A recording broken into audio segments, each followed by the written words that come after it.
Hello, this is about the cultural genetics of any organization or company. For example, Mother Teresa, Obama, Hitler, anybody that you think of, anybody who is famous in history, Nelson Mandela, not so much good or bad, but they are different. So the question is, how do these organizations become the way they are? And the motivations are twofold. One is to advance consciousness and to reduce suffering, to share the principles from the art of execution, which is used for organizational transformation. And also, if you think about how much dysfunction or how many problems there are in different companies, in the government, in the private sectors, big companies, small companies, over the different countries, different continents, all over the world, you are looking at trillions of dollars of problems, way beyond millions or billions. So the problems are there, and this is a solution. And the question is, how do you bring this solution to bear? So this is an invitation to engage, to study. And once again, the video will be chock full of principles and ideas. It is not meant for casual consumption. It's meant to be paused and studied, and so on. Let's go ahead and get started. All right, so doesn't matter how skewed your organization is, whether it's in Vietnam, China, Hong Kong, Korea, Venezuela, try not to be judgmental and try not to be off balance in that situation. So just stay calm and look at the situation and try to learn the principles. Feel free to contact me, 310-902-3389, texting or email jwang60@yahoo.com. So if you always do what you always did, you always get what you always got. If you want to go to a new place that you've never been to, you're going to take a path you have never taken. If you want to have something that you have never had, you're going to do something that you have never done. But the question is, if you want to take a new path, which is the new path, right? That is the mission of the art of execution, that it is a diagnostic tool that allows you to find that correct path. And once again, from Dr. Deming, he talks about the systems view, and everything is interdependent. And Bobby Ito, my Aikido teacher, says you can't ever fix just one thing. You must change everything to fix the one thing. Everything is interdependent, interconnected. Just a quick reminder. So what this 1 hour webinar is really about, a holistic behavioral root cause. You're looking at what's going on. What's going on is because of what people are doing. And people are doing is because of how they see things, their paradigms, their motivations, their skills, or the lack of skills. And this is somewhat forensic, right? You are in a company. The company is being around for 2 days, or 2 years, or 200 years, or 50 years. And that company is being around for a long time. Now the question is, why is it the way it is? Then it by definition requires you to have some kind of a deduction, which is speculation. You are guessing. And the reason for doing this is not to waste time. Life is too precious to sit and speculate on things. The idea for doing this based on a case study is to vaccinate you against the dysfunction, meaning you would have seen variations of some kind of the dysfunctions with what I'm talking about here. So there are only so many types of brokenness in an organization in terms of principles, right? It's not aligned, there's no trust, there's no competence, there's no character. People don't know how to delegate, people don't know how to stand up teams of people. So there are generic types of dysfunction, and we would like to expose you to those in such webinars and to learn empowerment. How do you empower yourself and others in completely chaotic, misaligned environment where the chain of command does not work? And actually, the chain of command could be against what you are trying to do in terms of solving the problem in the organization or the family. Self-protection is better than revenge. What it means is oftentimes people go into a situation, they become victimized, they become quite upset, they huff and puff, and they leave in a huff, and they end up being angry with the organization. That's really not very productive. So it's better to have the knowledge, the skills, the understanding to correctly diagnose and to bring about the situation. And even if the person, you are not driving the bus, so you cannot bring a solution, but at least you are not the victim where you end up being in a situation where you feel angry and you want to get even with somebody or some situation. And this hour-long this type of webinars, which I do, is also a guide to diagnose and to reverse dysfunctions, right? That's the key thing. There's money to be made, there's suffering to be reduced. So let's get started. Dysfunctional cultural behaviors. If you look at some, let's say, government type organizations, where no matter what you do, money is coming in, or no matter what you do, you cannot succeed or you cannot fail, that's when the result is inattention to results. State government, communism, I guess. I'm not here to point fingers, but there's this phenomenon where they just don't pay attention to details or to the results. It's because it doesn't make any difference. So the edge is gone. And when you don't pay attention to results, that means you are not paying attention to the input and the process, right? Output equals input plus process. So if the output is unimportant, that means you don't really care about the input or the process because it's just as unimportant as results.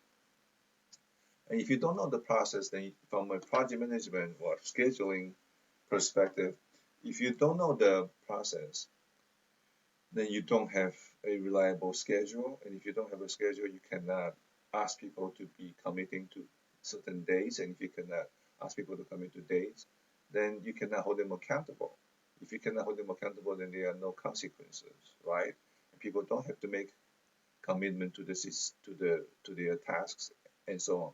So in an environment where they don't have to make commitments and they don't have to be accountable for any results, in such environments when people have created them,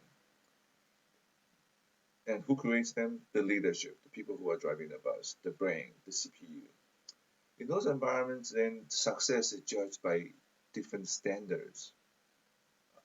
Well, since you are not going to be a star because of your good work, or you will not be punished because of your bad work, then how are you going to be punished? You're going to be punished based on whether people like you or don't like you. So fear of conflict. You don't want to say your thing because whatever you say can be held against you. Then there's a fear of conflict. And then it became about who is with whom, who is on in whose camp. And then you cannot be transparent about your intentions or what you are thinking because, again, that will be held against you as well. So here is somewhat like the McKinsey 7S: strategy, structure, systems, shared values, style, skills, and staff. So this is the 7S. And in order for an organization to work, all 7 things, the strategy has to be aligned with what the customer wants, and the organizational structure and the communication systems and other systems must be designed to support the execution of the strategy. And then all of these should be aligned with principles of quality, of timeliness, discipline, integrity, trust, character. When a person, the self, is trustworthy, the person has character and competence, they do what they say they will do, and they have the skills to do what they want to do. And in and then you have interpersonal, managerial, they must know how to delegate, they know how to increase trust, make deposit into the emotional bank account. Then they must have a style that would help everybody in the organization to have integrity and to succeed because anywhere in the production process, if something breaks, then it's broken. It's not gonna, the output will not be good because it's based on the process. So 7 habits of highly effective people and principle-centered leadership principles. That's a 6 day. Those are combined a 6 day all day workshops. It talks about the strategy where you have pathfinding, alignment of structures and systems and principles, and then you have empowerment, and then modeling is crucial for the leadership. So those are the key principles for the organizational effectiveness at all four levels: personal, interpersonal, managerial, and organizational. So feel free to look up the books, Principle Centered Leadership and Seven Habits of Highly Effective People. But back to the topic about that diagnosis, right? First step, you look at the results and you compare what you see that in terms of the output with what is expected from the customers and the stakeholders, and then you look at the culture. You say, okay, how come we are getting the result that we are getting now? You work backwards into the behavior, and then the behavior is created allegedly by the environment or the systems and processes and the structure, right? The work processes, that's the input plus process, and these are the different systems: decision-making systems, information systems, reward systems, development, your organizational structure, as well as compensation and training and all kinds of different systems you have. So you ask why the culture is the way it is. If a person gets promoted, people view that to be unfair. If the organizational performance reward system is skewed because the processes are misaligned, that means if a person cannot schedule properly, then project managers, their job descriptions change because they can no longer do what they are supposed to do. Then they are really being rewarded on different basis then rather than the standard job description. And then once the reward system becomes misaligned, it becomes meaningless. And then development system. So are you going to train people to do scheduling when scheduling basically is ineffective? So the training systems becomes misaligned and dysfunctional.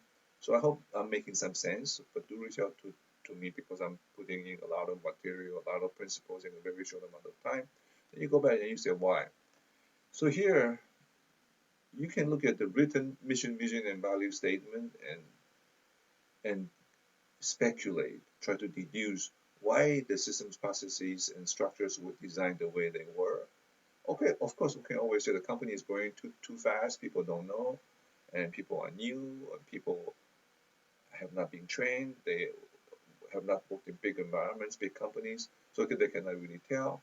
So that's one way is to compare the systems and structures against the written mission, vision, and value statement, and then we can deduce why the systems and structures and processes are the way they are based on what is actually going on. So that's not that's based on that's against the current situation. You compare the organizational structure against the current state of the company rather than the written mission, vision, and value statements. And then after that, you would do a comparison with people. So what are people thinking about? How are they seeing the situation to create to create the mission, vision, and value statement that they currently have? And then the next step is to compare the mission, vision, value, and the strategy against what the customers needs, right? And then we compare all of these with the principles of effectiveness and principles of ineffectiveness. So let's first begin with comparing the results. Here, as you can see, we have a Japanese movie star having a conversation with a Godzilla-like monster, and they are really going to settle down calmly, talk about the monster, and it's what I'm talking about. I'm going to begin right now. So, for example, the doctor's claims are unpaid for up to 2 years, up to $2 billion at one point, and the company is being fined for non-compliance because claims must be paid within a certain amount of time, a number of days. And patients or members are not enrolled properly and not assigned to PCPs, to primary care physician or to doctors properly and expeditiously. And the doctor's directory is erroneous, and therefore the company is being fined per day per member, and so on. So this is just to quickly show this is what the outcome is, and obviously That's not what the customers are expecting. Now the question is why. We need to look at the results in this case study, and we're going to go back to the culture and the behavior to see why this is the case, right? So generically, objectively is, well, no process, no predictability, no scheduling, no commitment, no consequence, and no accountability, very much like what was said in the opening slide. So this is objective. There's no reasoning or speculation as to the motivation. No urgency. Dysfunction is the norm. Apathy. All right. So that is why there's inattention to results. And the question is, how did this cultural behavior get created? What are the systems and structures and processes that created those kind of results? All right. So once again, none of this is about accusing, attacking, being a victim. It's about understanding. Because I have 35 years of corporate America experience and I've studied principles for 20 plus years. And I'm always very interested in understanding the cause and effect, how the principles work or don't work. Are there such principles? Can we actually create functional outcomes or create functional organizations? So if the foot cannot be moved by the brain, then that means there's the CPU, the brain, the central nervous system is not working properly. So if there's inattention to results, that's because leadership and management who own the organization, who manage the organization, are not focused on work. There's no other way, no other conclusion that we can come to. Or you can say they don't know how to do it, but then if they don't know how, they can learn. Okay, they are going too fast. If they are going too fast, they can bring in people who know how to handle such situations. Corporations have been around for, I don't know, hundreds or 1,000 years. It's been a long time. Companies, groups of people. The Great Wall of China was built by a group of people.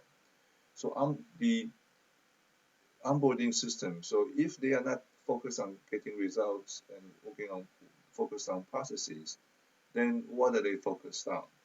Then since results are unimportant, then people end up focusing their energy on building their empire, maintaining control, asserting control, manipulation the systems and processes and the organizational structure.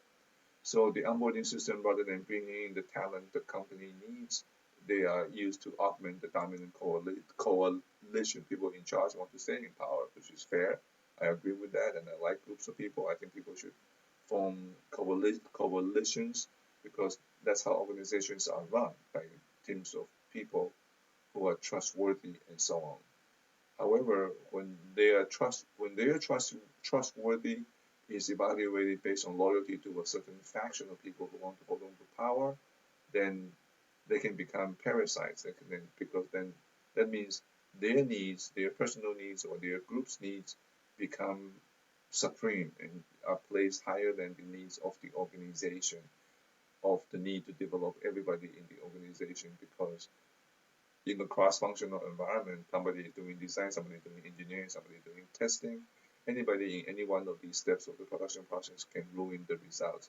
So if the training system lags because the work is uncompelling, since you're not really required to do excellent work, you don't really need to have excellent skills. Therefore, training becomes half-hearted and insincere, and reward compliance and alliance instead of skills, and that so all the systems and structures begin to become misaligned. So then, and then management doesn't have to be result oriented. So they pretty much say, okay, get it done. They don't care if you have the skills, if you have the system, if you have the software, if you have the hardware, just do it. So establish goals which lack methods to achieve them becomes a way to intimidate and to control the staff. So if anybody gets on the management or leadership's wrong side, then they are earmarked for removal. So I would say in the world, this is nothing new, right? If you look at different regimes, different governments in different parts of the world, many of them become like that. They take the company or the country or the organization on a joyride for their own personal enjoyments. And here, again, not pointing fingers, meaning these phenomena are not new or just limited to our times. However, by 2050, it's projected that there will be 10 billion people. So the pressure to compete and to produce and to so on will increase significantly. And then the practices such about their information system, they would shield and withhold information from the different people in the groups, and only the leader or the manager has everybody say, for example, status report or the project schedule are limited in such a way that other project managers cannot see each other's work. And it makes you wonder, why would you set up such a system when the work is not confidential, not defense related, not private for any reason, but then the barriers set up. So the troops, the everyday folks, people in the teams on the production lines do not get a complete picture. And when people begin to acquire some level of expertise, they are transferred around. They are moved to different places. They are browbeat. They are given assignments which are very difficult. They are mistreated, and so on. Little attention to actual production process. We talked about that. And people who get promoted, who get put into the hierarchy, obviously other people in the party, in the group, in the gang, rather than based on the skills. Then you look at the organizational misalignment based on the style, right? Management style, leadership style. So why are the structures misaligned? This is a definition of parasitism, right? When the decision is made by the club for the club instead of for quality, that means the goal of the organization is subjugated to the goal of the club. And again, I love clubs, don't get me wrong. Decision makers lack industry and process skills, as well as they use fear instead of reason in managing and leading. So bullying, browbeating becomes the norm because it is no longer based on how you can produce, because the production process is broken, is pretty much abandoned and let go to pot. Leadership, management, and staff unable to groom and stand up quality workers. This level of sage and wizardry to be able to delegate and help people succeed. If you give somebody a task that they have a chance of 100% chance of success, or only 20% chance of success, it is no longer motivating for them to try to achieve that goal. And these kind of skills are just not there because it's all about the club and the club maintaining control. And maintaining control, you don't need process skills, you don't need management skills, you just need spies, lots of spies, statecraft, espionage, intel gathering, poking. So in the chapter 13 of The Art of War by Sun Tzu, it talks about 5 types of spies. They have local spy, somebody who stops off at your desk to look at what you're doing on your screen, in your computer, and go and report, and they make remarks, and they intimidate you, and so on. So they are known spies, people whom you know are spies, they are secret spies, they are double agents, and so on. So if you look carefully, I have actually seen 4 of the 5 types of spies, if not all 5 types. And again, this case study is all-inclusive. It's talking about the comorbidity of an organization. There are so many different ways the organization is traumatized that it is almost paralyzed. And the reason for studying this is that all the different companies in your company, in your country, in your city, in your continent, the dysfunction that you will experience will be a variation of what you are hearing here. So this should be helpful to you in understanding and diagnosing and solving the problem. And even if you will never ever get paid $1 for such work, realize the universe rewards work. You can plant 1,000 mango trees and the mangoes will begin to show up in your life. And so that's how the information here could be used. So very quickly in terms of processes, right? Imagine in 10 blocks of streets, all the traffic lights are broken. traffic lights give you the duration and priority, who goes first for how long, but they are broken, so you have gridlock, the freeway on-ramp, the meters don't work, and cars is coming on, so there's a clock, and the carpool lane, anybody can cut in and cut out, any project can interrupt any other project because all the workers don't have a coordinated set of priority.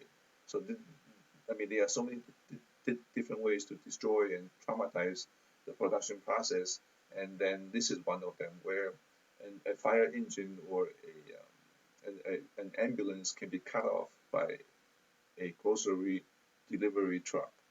Okay, so these are all metaphors saying how the work processes are broken. And then, the easy excuse is we're going so fast and people don't know and people are leaving and therefore, hey, what can we do? This is just the way things are. And then people who are really trying to make it work because of a lack of skills and understanding, the sincere, diligent, brainiac type people who are very hardworking, very committed to do an excellent job, they cannot, and they become so frustrated. The key and the top producers leave. They leave and they say things like, "Gotta get out of this insane asylum," or "I can't do this anymore." This lady was saying, "I'm up until 1:30 in the morning working, and I'm up again at 5 a.m. This cannot go on. This cannot continue." And the person looked like a skeleton because of all the stress and the situation. Then you end up with a situation where people who are staying, they're pretty much writing it out. And one person even said, "Well, just go up to the carcass of the whale and get your peace." I quote. Okay, so now the question is why? Why are the systems and structures and processes designed the way they were? So now we're going to come backwards. Now we want to compare whatever is going on with the written mission, vision, and value statement. I don't believe that, let's say there was a written strategy document. Let's see why. What did the designers of the system and structures and processes have in mind based on their MVP, mission, vision, and value statement? So mission statements in many companies have no inspirational power because they're just put together by leadership. People are not trained, people are not involved, people are not asked. And the management and leadership's behavior are totally opposite of what the mission statement is saying. We want to be excellent, we want to be the best company in this industry doing this and that. And then you look at their behavior, which there's no excellence, there's no commitment, there's no integrity, and then the mission, vision, value statement has no power to guide them and to lead. Like the Constitution of America, if the Supreme Court and the law enforcement people don't really respect it and act contrary to the Constitution, then the Constitution becomes meaningless. So a mission is why you exist. A vision is who you will be if you continue to perform your mission over 10, 15, 20 years. Where would you be? So since the mission is blurred, the vision statement is blurred as well. It's lifeless platitude. And the values, the written value statements about respect and listening and follow through, discipline, all of that. But then if you look at what's actually going on, people are fighting for politics, for turf and so on, factions. So no inspiration, not uplifting, it is fake, it's plastic, mission, vision, and value statement. So that's what how people view the situation. And then furthermore, in some companies, they talk about servant leadership. They have somebody the senior executive dressed up as a cook with an apron on, and then they take his picture, put the picture in the company newsletter, which is really funny because the person is in real life does anything except leadership, servant leadership. And then teamwork, right? It's okay, I'm the team, you are the work. And then I also do things, they talk about being solution oriented, being outstanding, being accountable, and being respectful, when in reality they don't do any of that. And so it becomes a joke. So net, there's no resolve to create and execute a strategy to reverse the situation and to give the customers what they want. Right? The question is, why is there no resolve? You can say, well, the goose that lays the golden egg, the goose is unable, the goose is sick, the goose is traumatized, the goose is not fed, the goose is not taken care of, the goose is being intimidated by wolves and foxes continually. So we cannot execute a strategy, then you end up in a situation of paralysis. The law of the swamp prevails. They will Google law of the swamp or principle-centered leadership. I think this is chapter, I remember chapter 8. It's a book, principle-centered leadership book. You can look for it in YouTube, Google. All right, so now let's look at what actually happens in reality. Okay, based on what the unwritten mission, vision, and value statement appears to be, what's the reason for doing this? So this is a level of deduction. It is not to blame, to label, to be paranoid, to falsely accuse. It is that when you are in a situation, the more you can clearly understand the problem, the better you can craft a solution. So if you look at the chaos and the process, you say, okay, fine. They don't know. They don't have the background. But then if you look at, okay, some of them are from Ivy Leagues. They have worked for major corporations for 30 years, and they have been in different industries. And these industries, let's say it's engineering, let's say it's banking or insurance or aerospace. Many of those companies are process intensive. So it is not possible that they don't know output equals input plus process. And perhaps they just really don't have the skills. But if you live in a world where many companies have succeeded, Toyota, even if you're not in Japan, you can study Toyota production system. So these principles by Dr. Deming, Stephen Covey, Tom Peters, and Coach John Wooden are all talked about. It's been around. There are companies like Google, Microsoft, Apple. So if you don't know basic processes, it's very strange because you are surrounded by those information. So long story short, the ulterior motives, it could be to prolong the chaos so they can have the opportunity to increase their income, like alternative sources of revenue through bringing in contractors. And therefore, having the process disintegration and pass through can drive out workers because it's so frustrating that no matter what you do, you cannot succeed. In those cases, you just figure this is a waste of time and you leave, which is perfect. And then the dominant coalition or the parasitic clubs, they can bring in the people that they know and they can bring in contractors. So actually it serves them for the situation to get worse and for the paralysis to continue. So chaos, and also management can say, oh, people are leaving, what can I do? So they cannot be held accountable by whoever can hold them accountable. In private corporations, the stockholders, the stock market, the shareholders hold the company management and leadership accountable. In a government organization, in these communist countries, the accountability changes, right? And there are some cases where contracts are pushed through, where money are being spent, and it's not clear what people are supposed to be doing, people who are being paid. And then the process disintegration continues where they don't review invoices.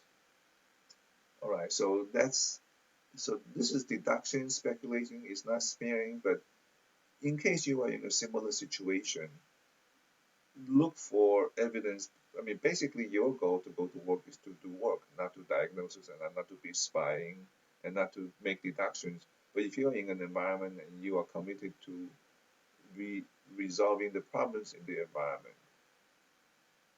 I guess at some point you need to have some kind of understanding. And so it's speculation as to why the situation continues to be the way it is, right? Therefore, okay, so if the mission is to establish power base and to ensure longevity, what would be the strategy to accomplish that mission, right? you can be unreasonable. You can give very difficult, impossible to do projects to people that you want to drive out. You can give them engineers who cannot engineer, testers who cannot test. You can give them programmers who cannot code because programmers have not been trained, or the system is dilapidated, or the system is running software from 2003 and the system has no systems documentation. And then, as part of the mission of establishing power base and ensure longevity in the company for the club, then you put out spy network to see what's going on and to control and to drive out and create a work environment of suspicion and fear and paranoia where people don't know who are the moles, and therefore communication breaks down, trust breaks down, teamwork breaks down, and you can never really gel and form a independent or even opposing faction to the club.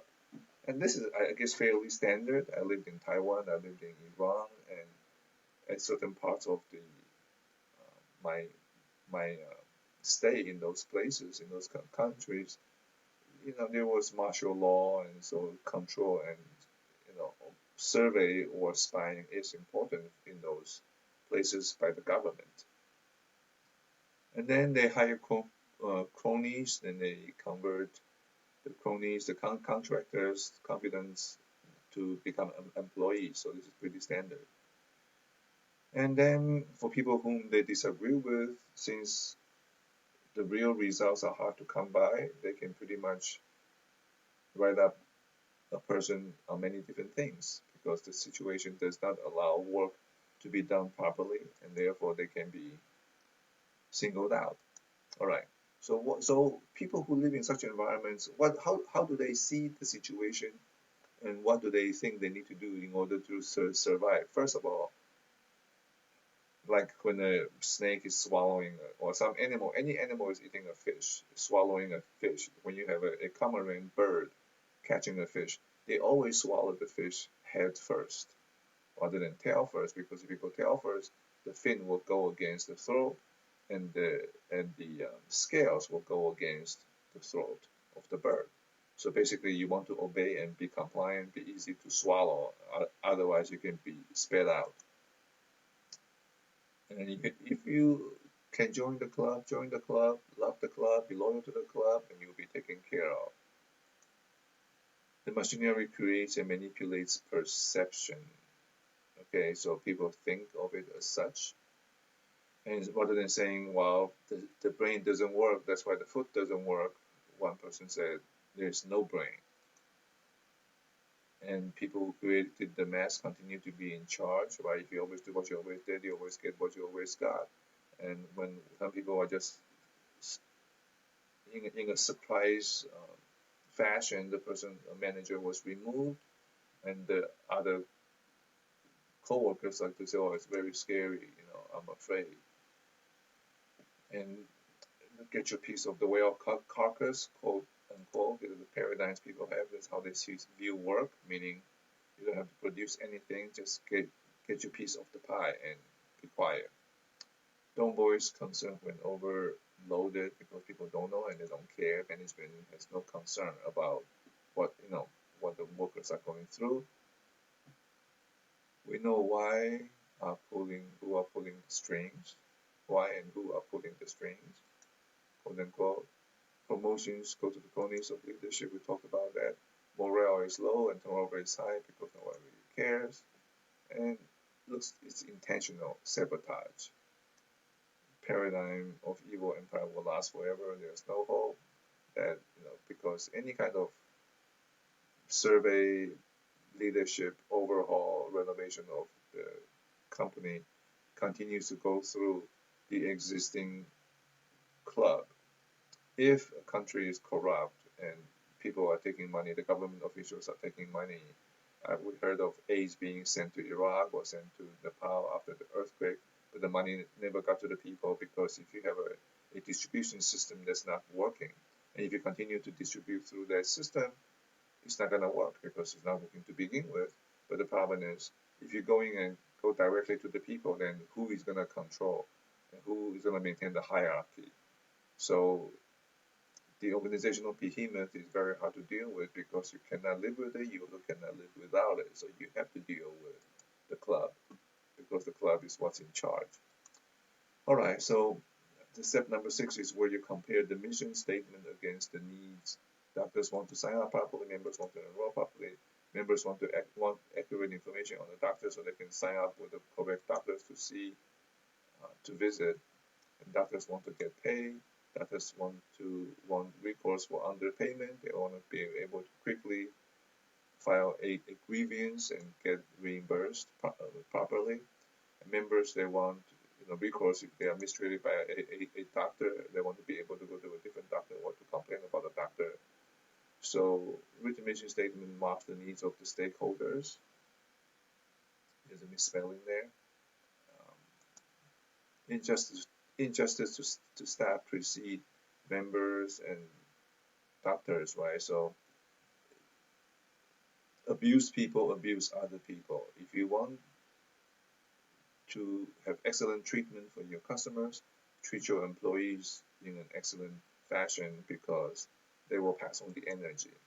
When you meet the needs of your staff, they will meet the needs of the customers. This is common. It's from Southwest, ex-CEO Herb Kelleher, Starbucks CEOs, Costco CEOs, they all have similar types of philosophy. So parasitism thrives and usurps the mission, vision, and value statement. The company is taken for a joyride. Okay, now let's compare with principles, right? Loose on production, tight on control. Tom Peters in the book In Search of Excellence talked about the different qualities for excellent companies. One of them is the loose, tight principle. So, any club, any organization are excellent in something. Even to be dysfunctional, you have to be excellent in being dysfunctional. If somebody is destructive, they are excellent at being destructive. If you look at World War I or II, you can see some people are extremely good at doing certain things. Okay, masters in power play, deceit, and manipulation, because that becomes what's necessary to survive and control such environments. And then, so the needs is to meet the needs of organized, parasitic, paramilitary octopus with tentacles everywhere and then coming, they bite with the beak and they choke you and they drive you out. So the use of the word paramilitary and parasitic, with all due respect, it is not to slander, but it is to describe what is seen. And I wouldn't be surprised if you see this in your company, right? Because it is nothing new in humanity. And then the real good principles are process excellence, common good, company goal, customer service, fairness, skill, competence, honor, honesty, integrity, and the conscience. One coworker said to me, I feel so guilty that I'm not able to do a good job. And the guy was so cute when he was saying that to me. And therefore, the principles of control, personal benefits, for higher pay, for job security, which is fair. I have nothing against these principles. I think people should have job security. People should get paid more. But then it should be aligned with the collective group good of everybody in the company and for the company. The world is huge. You can increase your customer base 200-fold, 300-fold. So the competitors are not next to you, right? Within the company. Law of the swamp over the principles of oasis. So step number 4 we went through already. Find out why the systems have been designed as they are by deducing what strategy or mission are driving them. So this is a very important part, but be very careful not to spend too much time judging and speculating. But all of these are based on principles of elimination, right? If they are not doing it because they don't know how, or the workers don't know how, or the manager turnover is too high, you just have to keep on peeling the onions. And none of this is provable in court, right? So this is not meant for finger pointing, blaming, because none of these can stand up in court in terms of litigation, or it's not evidence, but it's a framework for understanding. And very unfortunately, in this particular case study, these are the conclusions that we come up with. So here you can pause the screen and take a look at it and get a sense. I pretty much applied this already. So here we are the fly on the wall, and we are observing the the uh, the goings on in the company, right? So quickly to summarize, no, not reviewing goals, work processes and progress, not documenting the systems and processes. So you don't have systems document. That's why it takes a long time to get the job done. No training, no development of the staff, not focus on staff and staff development. Development is to draw out the characters and maturity of the people, and training is to give them skills about how to use Microsoft Word, for example. Knowledge retention, don't know and don't care. People who know the system stay in the company or they leave. And one manager said, this is America, free country, and I believe so. However, if people that you are leaving are walking out the door with the knowledge, then the company becomes crippled. Not talking about work, but small talk for clicking, right? Nobody's really interested in making process improvements. Evaluate staff, I talked about it, drive out staff with no allegiance to the gang. So pay close attention to the fine details of any operation. Do a Google on Marriott management philosophy. Some very good stuff there. Make no commitment to dates due to multitasking. I'm too busy on so many different projects, so I cannot commit to my dates. And then the managers just say, okay, they dump work on the team without plan. So this is management style. They don't know how to delegate. They don't know how to flow control. They don't know how to run interference. They are not helping to create an environment in which the workers can succeed by not having processes and by not controlling the quantity of work and helping to get the resources to solve the problems the workers have. And then, okay, the managers have to think commitment. They have to say, okay, tell me what's going on. I want to get together with the so and so and get to the bottom of this. They have to say that to show that they are really on top of it. But when that recurs and problems don't get solved, then you can tell it becomes a dance, becomes a game.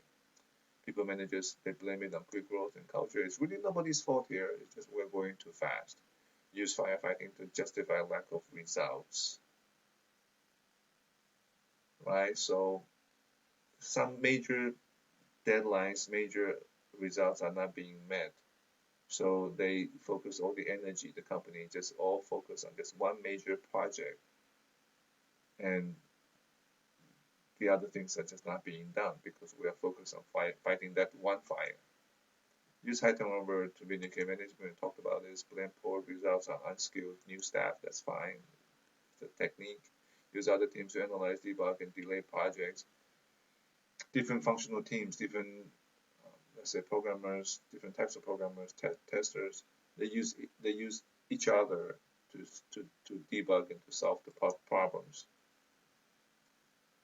So there's no cross-functional cooperation, no cross-functional excellence, no requirements documentation. Okay, so if you don't know what you are supposed to build, you cannot be successful, right? So the antidote is to get commitment to dates based on estimation and define sequence. So that, but the antidote is based on the fact that you have a clearly laid out process. It's a list of steps which can be defined as tasks into a schedule. Then you can track it to see who will do what when. So this requires a process. Lack of commitment. Projects requested compliance. High priority projects were requested 3 years ago, still not being done. Leaderships are fighting. Managers are going through power struggles. Customers are desperate. Escalation useless because there are bigger fires going on in the corporation. So you can complain that somebody is not doing something to help your team, but that doesn't really help to escalate. This is just like, usually there's segregation between customers and the internal processes of the team. But then all those boundaries are not respected, and any kind of behavior is seen that you can have a programmer trying to kill a project in front of the customer repeatedly. So they don't have to face the music. They're not in a situation where they actually have to produce and do the work. And this is, again, deduction. Otherwise, why would the person be doing that?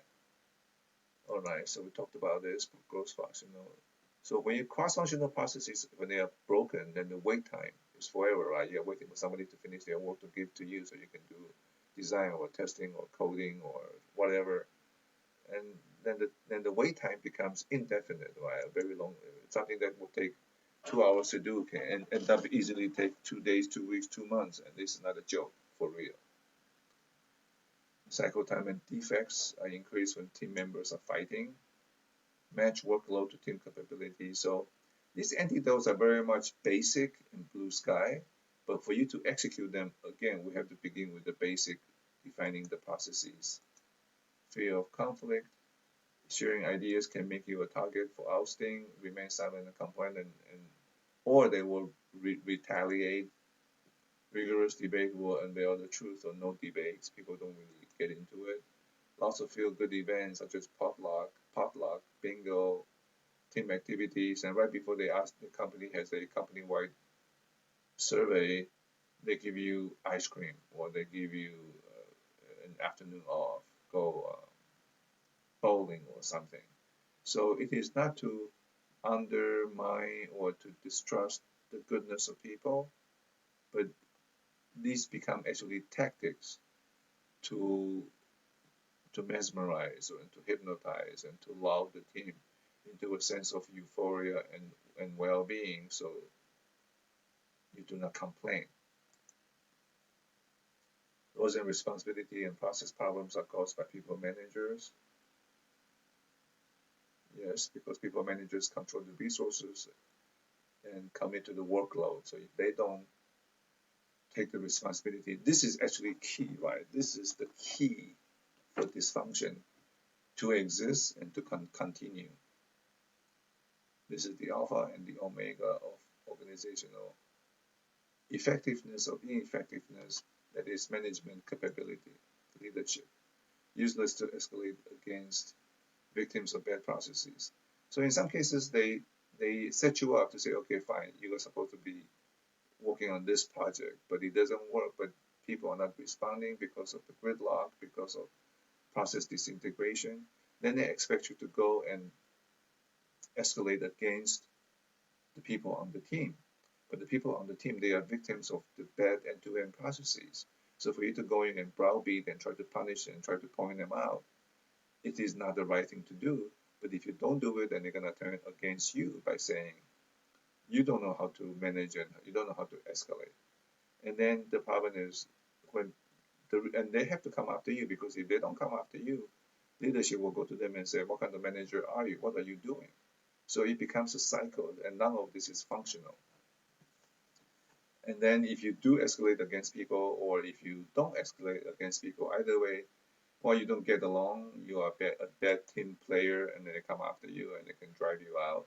So there are lots of unwinnable and useless battles. If you understand the principles and processes and how everything should work, then you know what the bottleneck is and where the breakage is, and you want to just randomly go and traumatize and brutalize people, right? Help everyone to own their processes and handle. So basically, in order to create a trustworthy organization, everybody in the organization must be trustworthy. Right? So here's about trust. We talk about spies. We talk about bad promotion based on affiliation, fear of crossing other functional managers' boundaries, why people have territories. So if you're not focused on producing, then you are focused on building and maintaining your empire. Or you can leave if you don't want to, to play such games. But these are the consequences of dysfunctional processes. You end up with lack of trust. And it looks like it's laissez-faire. You can do whatever you want to do, but then, believe me, they have so much time, and they're just focused on watching and keeping the control. Do managers really want the projects to fail? Which side are they on? It's a question. It's a serious question. It's not a joke. Really want these key staff members to leave? Yeah, maybe they do. My deduction is yes, they do. I don't see any attempts. You can say they don't know how, but I don't buy that, because if you have the good intention, you can always learn. You can always bring in somebody who knows. Why do the leads browbeat their team members? Okay. Why management does not focus on good documentation? So you can say don't know or turnover is too high, but then you can always speaking from where you are. Having no good systems documentation makes it difficult to make progress and makes it difficult for people to learn the system. So again, this paralysis seems intentional and seems to be a sabotage. If it happens once in a while, it gets, people recover from it, and you can tell the problems are being solved. But for a situation to exist 1 year, 2 years, 5 years, 10 years, it's more than just going too fast and don't know. Are they creating broken production processes intentionally? It's too basic not to know how to do. You serve a purpose and if it no longer fits, you are now a target. Know that, so don't make yourself into a target. It's better to be a ninja and work incognito, invisible under a shield, rather than being in the open as a target for them to remove. Commit everyone to own their processes and handle. So again, quality involves everybody. So that's all I have for the day. Thank you so much, and we'll talk to you soon. We can talk about some of this. My phone number, my email. Basically, right, in order to have good results, you must have 3 good P's: planning, preparation, preventing crisis, rather than the 6 bad P's: procrastination, doing what's proximate and popular, and pretending, and paralysis. Right? So we don't want the bad P's. Anyways, thank you so much. We'll talk to you soon. Okay, bye bye.